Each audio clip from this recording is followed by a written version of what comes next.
Fabulous Friday, your day to reclaim your weekend and your life. I'm Flora with the FloraSageTherapiesInstitute.com.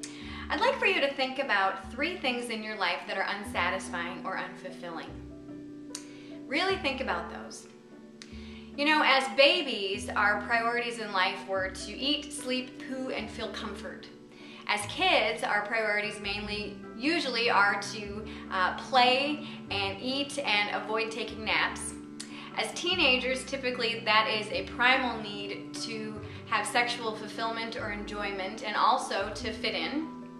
And in our 20s and beyond, our priorities tend to be influenced by various other factors, such as the media, advertisements, our partner, our spouse, our parents, our coworkers, all different kinds of other influences. And so what happens is in our 20s and beyond, we start to focus our attention on certain things, whether that's getting a family together, so finding a spouse or partner and raising kids. Sometimes our priority is to excel in our career. Sometimes it's to finish college. Sometimes it's to go off and be in the military. So our priorities from 20 and beyond tend to differ and vary depending on what stage we're at in life. Some people tend to focus on retirement. Now what happens is when we let these outside influences influence our priorities, we tend to feel unsatisfied or dissatisfied with our life and the choices that we're making. If that happens, typically you'll find that a lot of people tend to make self-pity a priority. Basically being, oh, well, I don't have this, or I used to have that, and I want this, but I can't have that. And they tell all their friends about it. And so that self-pity then is a priority for them instead of saying, okay, where am I at and where do I want to go? Other people will make a declaration of, yay, I'm going to go lose weight and I'm going to go to the gym. And so they get a gym membership, and then they go once or twice and they never go again. So even though they say that their priority is to lose weight and have a healthy lifestyle, they're choosing to put that priority on the wayside and not actually fulfill that priority. Now, most people don't actively pursue their priorities. Most, in fact, don't even have priorities that are actively working in their brain. Most people, if you are a list maker, will make a list of things to do for the day, and so that's your priorities for that day. Some people make a list of things to do for the week. Rarely do people make lists of things to do for the month or the next year or the next 5 years or the next 10 years. And there's a lot of people who are not list makers, but they still have an idea. Today I want to get this done, or today I want to get that done, or this week I want to get this and that done. But do you really figure out and sit down and actively pursue a priority in your life? So, for example, a priority might be, I want to save for my retirement. And so one of those priorities in that priority would be to go seek out a financial advisor and figure out what your number is that you should have in the bank or that you want to have in the bank before you retire. Then you can kind of curb your spending, and you can be more mindful of your finances so you can reach that end goal. And as soon as you get to that goal, then you can retire. And so that is an example of how to set a priority.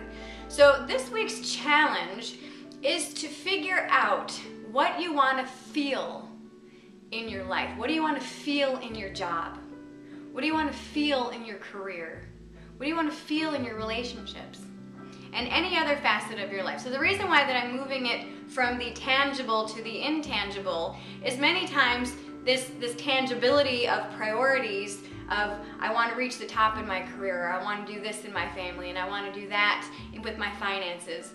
Many times, if we do not associate a feeling with it, it's very hard for us or challenging for us to figure out if we're actually meeting or making that goal. And when you go into the feeling standpoint or state of it, then it's really easy to figure out if you're in alignment with your priorities. So let's just say that you want to feel confident in your finances.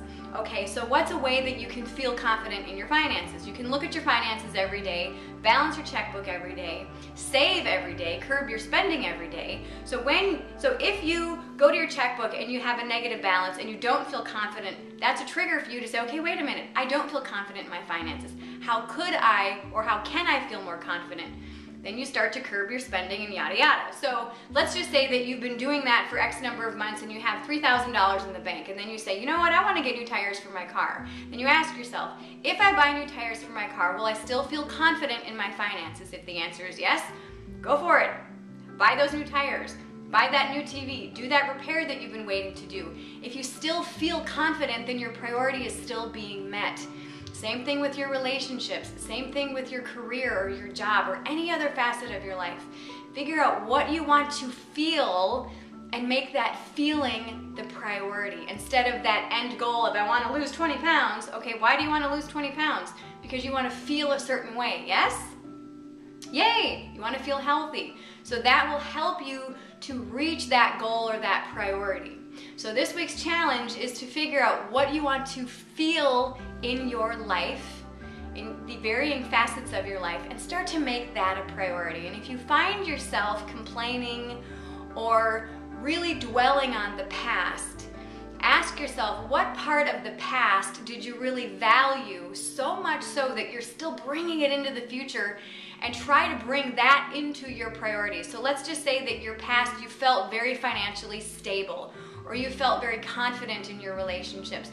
Okay, what did you do to nurture those things to bring that feeling in your life back then, and start to do that now. So if you want the greater finances or that better relationship or that better career, really ask yourself, how did you feel back then?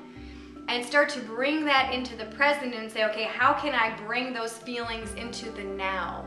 And try not to dwell on the past, because I know many people tend to dwell on the past. Try to bring that feeling into the now, that positive feelings of how did I feel financially? Okay, I felt good. Why did I feel good? Well, I was making more money. Okay, so I'm not making as much money now. Well, how can I work with what I have? And this goes back to being where you're, and being okay with where you're at instead of where you think you should be. I did a video about that several weeks ago. But allow yourself to really focus on that feeling that you want to get or have in all of the facets of your life, and make that a priority. Make that feeling a priority for you. And this is a surefire way to become fearlessly inspired. Well, I hope you have enjoyed this video. If you have, please give it a thumbs up and share it with your friends on Facebook, Twitter, Google Hangout, and any other social media platform, and in email. And if you have not received your free Fearlessly Inspired e-kit, please head on over to my website, florapeterson.com, to download your free e-kit today. Until next week, I'm wishing you a fearless and fabulous day. Mwah! Bye-bye.